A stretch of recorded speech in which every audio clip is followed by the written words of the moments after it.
यहाँ से सीधे आपको लिए चलते हैं सिरसा, जहां पर पूर्व सीएम मनोहर लाल कर रहे हैं सभा को संबोधित।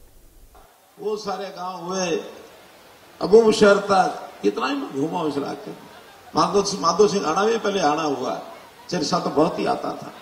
उस समय के बहुत साथी मिलते हैं, मन में बड़ा आनंद आता है। तो आज मेरे मित्रों नए उत्साह के साथ हम यहाँ दिख रहे हैं। सब गर्मी भी खूब है, मौसम की भी गर्मी है, चुनाव की भी गर्मी है, लेकिन ये गर्मी जब मन में उत्साह हो तो इस गर्मी का बहुत लाभ हो जाता है और ये हमको सबको मजबूत करती है। भाई बहनों, आपका प्यार और समर्थन, इसको मैं नमन करता हूं। लगातार हरियाणा की जनता की सेवा का मैंने 9.5 साल का अवसर मिला, मैंने पीछे मुड़ के नहीं देखा। हर दृष्टि से जनता की सेवा कैसे की जाए, बहुत से काम गिनाए गए हैं। आज मैं काम गिनाने नहीं आया हूं। हाँ, एक समस्या यहाँ इस इलाके की पानी की जो हमेशा रहते थी, और इसके बारे में अलग अलग नेता अलग अलग कहते थे।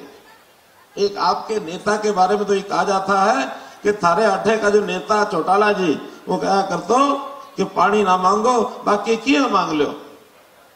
यूं ही कहता था, बाकी क्या मांग लो क्योंकि थारो भांडो खराब है, यही कहता ना।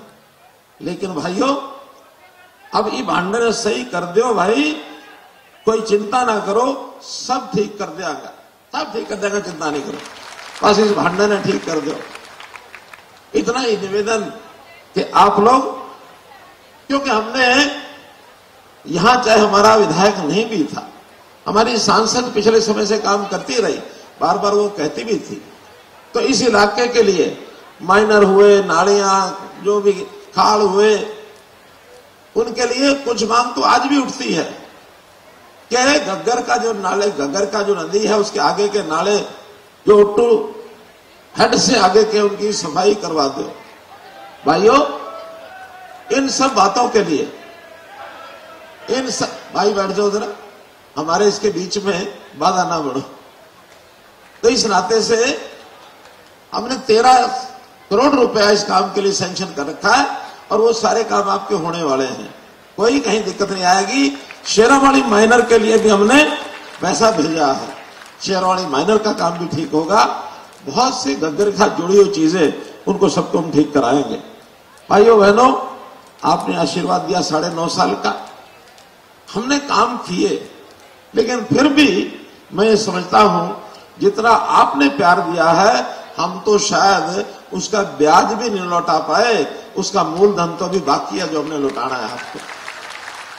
हमने बहुत काम करने हैं और किसी भी काम के लिए जितना हमें समय मिला, और इससे पहले जो बिगड़ी हुई सारी स्थिति, हर प्रकार की स्थितियां बिगड़ी हुई थी, करप्शन की यहां से दी थी, कोई व्यवस्था प्रशासन की मिलती नहीं थी, लोग धक्के खाते थे।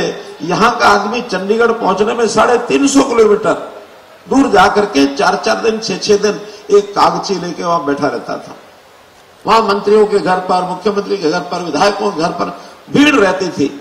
हमने आने के बाद सब व्यवस्थाएं सुधार दी कि नहीं, एलनाबाद के गांव का कोई आदमी अपनी बात हमको पहुंचाना चाहता है तो सिर्फ सीएम विंडो पर चले जाओ, अपना पर्चा जाके दे दो, आपकी बात तुरंत हमें चंडीगढ़ में पता लग जाएगी, तुरंत पता लग जाएगी। और लाखों एप्लीकेशन आई हमारे पास, उन सबका समाधान किया है। आपको एजेंट को पकड़ करके, मैं एजेंटों को कहता हूं दौड़ कपड़िए, पकड़ के मांड लगा के यहाँ जो घूमते थे बाजारों में, गलियों में, गांव में, कि थारो काम मैं करा के लाऊंगा, वो गाड़ी लेके जाता, हमें साथ लेके जाता, किराया देता, किराए के साथ तेल डलवाता, वहां जाके होटल का खर्चा हमें देना पड़ता, वहां खाने के लिए भी खर्चा देना पड़ता, और साथ में पीने के लिए भी देना पड़ता, वो भी देना पड़ता था। कई दिन पड़ा रहता। फिर कोई गलती से काम हो भी जाए तो वापस घर पहुंचते तो पहुंचते पीछे से उस काम को उल्टा करवा देता।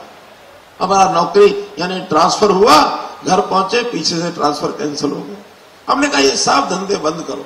हम किसी को जाने न जाने, अगर आदमी की उसके अंदर कोई योग्यता है या आदमी की तकलीफ है, उसका ट्रांसफर करना है, ऑनलाइन ट्रांसफर कर दो भाई, सीनियर आदमी सबसे पहले अपना हक पाएगा। जो नया आदमी है वो थोड़ा पीछे 2-4 साल 5 साल बाद थोड़ा दूर रह लेगा, फिर नजदीक आएगा। हर किसी के नंबर बता दिए कि थारे इतने नंबर है ट्रांसफर में, ये रैंक बढ़ा, इस रैंक के हिसाब से आगे बढ़ते जाओ। जैसे रिटायरमेंट के नजदीक आएगा, अपने घर के पास या जहां घर है उस जगह पर पहुंच जाएगा। ये अपनी पॉलिसी बनाई। कोई भी मास्टर पूछ के देख लेना, मास्टर आज ट्रांसफर के लिए कोई नहीं जाता। ऐसे ही बाकी कर्मचारियों के लिए हमने कर दिया है कि कर्मचारी मन चाहे स्थान पर रहेंगे। हाँ, एक वार्निंग हम कर्मचारियों को देते हैं, पहले भी दी है, आज भी देते हैं कि गलत काम कोई मत करना। गलत काम करोगे फिर उसके खिलाफ सख्त कार्रवाई भी होगी, क्योंकि कर्मचारी जनता की सेवा के लिए हैं। अगर सेवा करने के बजाय आपने अपना हाथ किसी की जेब में गोद में डाल दिया, किसी के खीसे में डाल दिया, पैसे निकाल लिए, तो भाई थारे अंदर से भी उंगली पकड़ के निकाल लेंगे, उंगली पकड़ के निकाल लेंगे। इस करप्शन के खिलाफ हमें। और एक बात तो मैं आज और भी कहना चाहता हूं मंच से, कुछ हमारे कर्मचारी अधिकारी ये कहीं ना कहीं पुराने खुट्टों से बंधे हुए हैं और इन इलेक्शनों में भी गड़बड़ करने लग गए हैं। कोई भी छोटी सी बात, क्योंकि नुक्ते बहुत जानते हैं, जनता को परेशान करने के लिए कोई चिट्ठी निकाल देंगे, क्या ये तुम्हारे पर रिकवरी डाली, जल्दी लेके आओ, ये तुम्हारे खिलाफ ये कार्रवाई करेंगे, एफआईआर करा देंगे, तुम ये काम करो। रोजाना नया तमाशा पिछले 1 महीने से मैं देख रहा हूं। मैं कर्मचारियों को इस मंच से और वार्न करना चाहता हूं कि अगर कहीं इस राजनीति के इस भंवर में फंस करके आपने को उल्टा काम किया तो 4 जून तक तो थारा, 5 जून के बाद भाइयों हमारा, हम जो चाहेंगे सो करेंगे। जनता को परेशान नहीं होने देंगे भाइयों बहनों। तो मेरे मित्रों, अभी ये चौथे चरण का मतदान लोकसभा का खत्म हो गया है। 7 चरण यानी आधा से ज्यादा हो गया है। और आधे से ज्यादा होने के बाद अब एकदम चित्र स्पष्ट हो गया है। चाहे हमारे जो राजनीतिक पंडित हैं वो बता रहे हैं, मीडिया के लोग बता रहे हैं, सर्वे के लोग बता रहे हैं कि कांग्रेस कहीं मैदान में नहीं है, कहीं मैदान में नहीं है। भारतीय जनता पार्टी का जीतना तो सुनिश्चित, सरकार बनाना तो सुनिश्चित हो ही गया है, लेकिन अब अगली बारी ये जो लाइसेंस रिन्यू करना है, मोदी जी भी आखिर सरकार चलाते हैं, हम भी चलाते हैं रहे हैं, तो हर 5 साल के बाद अपना लाइसेंस रिन्यू कराने के लिए जनता के पास आना पड़ता है ना। तो जनता किसका लाइसेंस रिन्यू करेगी या दूसरा किसी को लाइसेंस देगी, ये भाइयों बहनों आपके हाथ में है। और जब मैं कहता हूं कि भारतीय जनता पार्टी की सरकार बननी सुनिश्चित तो है, लेकिन अब इस रिन्यूअल को, ये जो रिन्यू करना है हमारा, नवीनीकरण करना लाइसेंस, अब हमने गोल्डन अक्षरों में, स्वर्णिम अक्षरों में इसको करना है। और स्वर्णिम अक्षरों का मतलब यह है कि इस बार सीटें केवल 272 या 303 ऐसा नहीं, क्योंकि पिछली बार हमारी 303 थी भारतीय जनता पार्टी की। इस बार मोदी जी ने कहा कि भारतीय जनता पार्टी की सीटें आनी चाहिए 370 और बाकी एनडीए के लोगों की भी 30 से ज्यादा आकर कुल मिलाकर के इस बार ये 400 पार की बात हमने कही है। और ये तभी है जब एक एक सीट पर हम चिंता करेंगे। अगर करनाल के लोग करनाल की चिंता कर रहे हैं तो सिरसा के लोगों को सिरसा की चिंता करनी पड़ेगी। और देखिए, चुनाव होता है। भले मैं कह रहा हूं कि ठीक है 3-4 चरण में हम आगे हैं, लेकिन आखिर तक चुनावी घोड़ा वही है जो पोलिंग मतदान तक अलर्ट रह करके हर एक का वोट डलवाए और भारतीय जनता पार्टी के पक्ष में डलवाए। मित्रों, पिछले दिनों का ये जो उत्साहजनक समाचार मैं आपको बता रहा हूं, हर जगह कांग्रेस बौखलाई हुई है। 2 कारण है कांग्रेस के बौखलाने के। एक कारण हार का डर, और उसमें कोई कुछ कर नहीं सकता, हारना तो तय है ही है। दूसरा कारण 10 साल में जो मोदी जी ने काम कर दिए वो कांग्रेस पिछले 55-60 साल उन्होंने राज किया नहीं कर सके, बल्कि उन्होंने तो काम उलझाए हैं। अगर देखा जाए तो संविधान में 370 लगाई तो किसने लगाई? कांग्रेस ने। और कांग्रेस में भी नेहरू जी के कारण से ये पाप हुआ। ये पाप नेहरू जी ने किया। सरदार पटेल नहीं चाहते थे, लेकिन नेहरू जी ने कहा कि नहीं नहीं, जम्मू कश्मीर को एक स्पेशल स्टेटस दे दो कि देश का कानून तभी लागू होगा जब जम्मू कश्मीर के लोग चाहेंगे हमारे ऊपर लागू करो। क्या कभी बाप से बेटा बड़ा हो सकता है क्या? हो सकता है क्या? लेकिन यहां कर गए कि केंद्र सरकार की बड़ी ताकत होती है, उसके ऊपर जम्मू कश्मीर को बैठा दिया। नहीं हो सकता था। हमने कहा इसको खत्म करना चाहिए, कांग्रेस डराती रही 370 खत्म करोगे तो फिर खून की नदियां बह जाएंगी, खून की नदियां बहेंगी और संघर्ष होगा। क्या किसी व्यक्ति को एक खरोंच भी आई क्या? एक खरोंच भी आई क्या? नहीं आई। और ऐसे ही 370 के बाद राम जन्मभूमि का विषय 500 साल से जाके रखा हुआ था।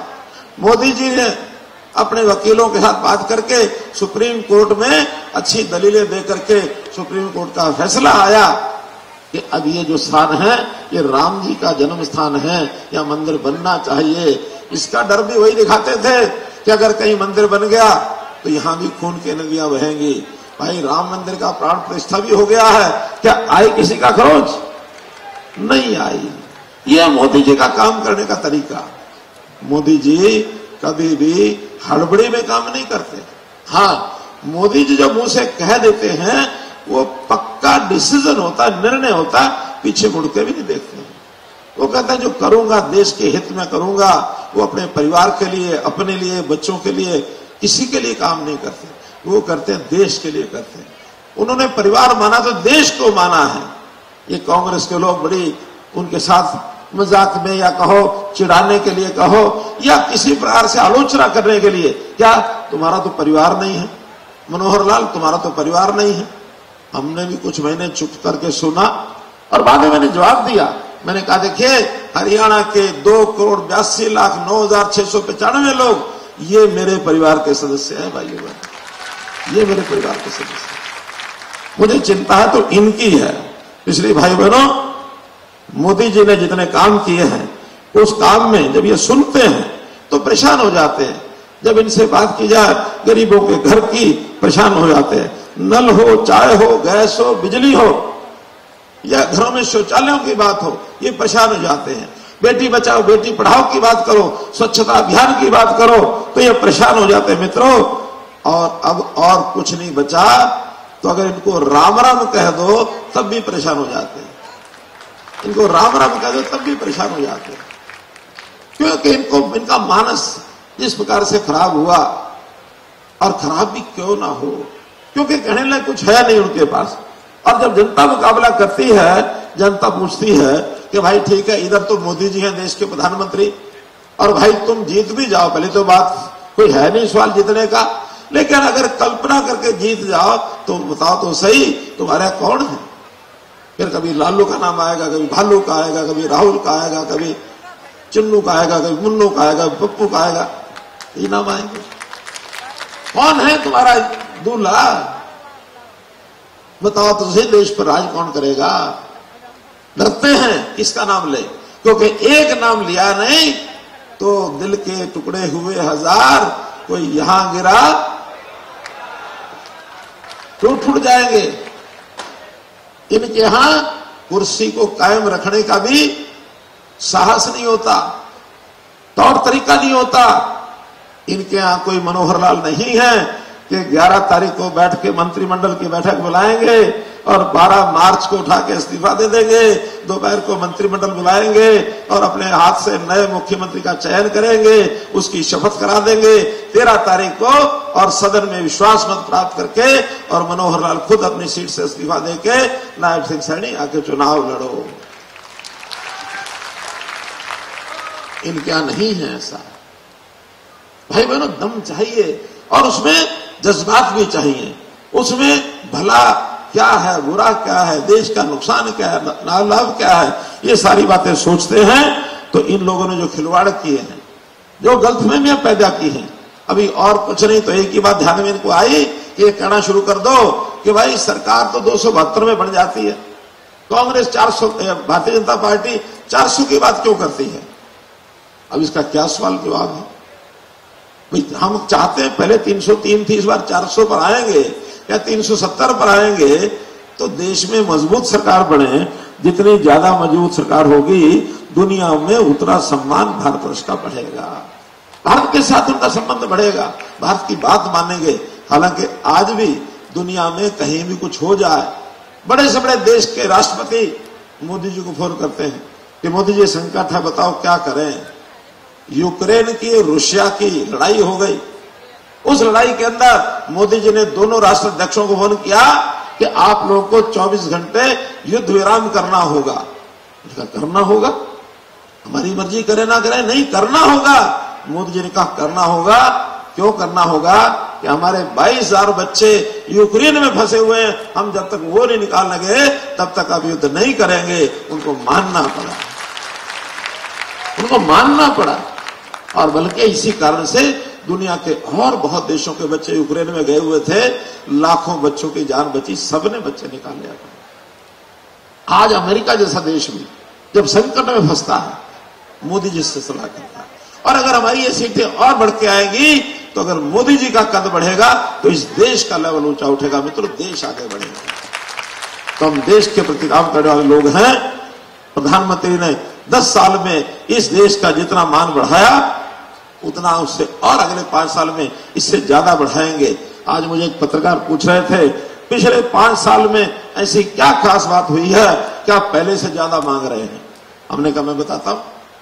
हमने G20 एक विश्व का बहुत बड़ा एक संगठन है, सारी दुनिया के लोग, उसकी अध्यक्षता हमने पहली बार की है। पहली बार G20 में दुनिया की हमने अध्यक्षता की है। हमने अपने देश की अर्थव्यवस्था जो कभी नीचे से ढूंढने से मिलती थी, आज ऊपर के 5 देशों में भारत की अर्थव्यवस्था मिलती है। ऊपर के 5 देशों में आज इस देश की एकता, अखंडता 370 खत्म की तो इन 5 साल में की, 3 तलाक खत्म किया तो इन 5 साल में किया, राम जन्मभूमि मंदिर बनाया तो इन 5 साल में बनाया। ये तो नक्सलवाद का खात्मा किया, जो बिहार से लेकर के और कर्नाटक तक देश के बीचों बीच नक्सलवाद, उसको खत्म किया तो इन 5 साल में किया। हमारे नॉर्थ ईस्ट के देश नागालैंड, मणिपुर, मेघालय, असम, त्रिपुरा, ये सब आग से झुलसते थे। बड़ी खबर आपको बता दें, इस वक्त की सिरसा से बीजेपी की विजय संकल्प रैली को संबोधित कर रहे थे पूर्व सीएम मनोहर लाल। तो मनोहर लाल ने सभा को संबोधित किया, कहा हमने सिस्टम में सुधार किया है, आज घर बैठे लोगों के हो रहे हैं काम, अब ऑनलाइन हो जाते हैं ट्रांसफर,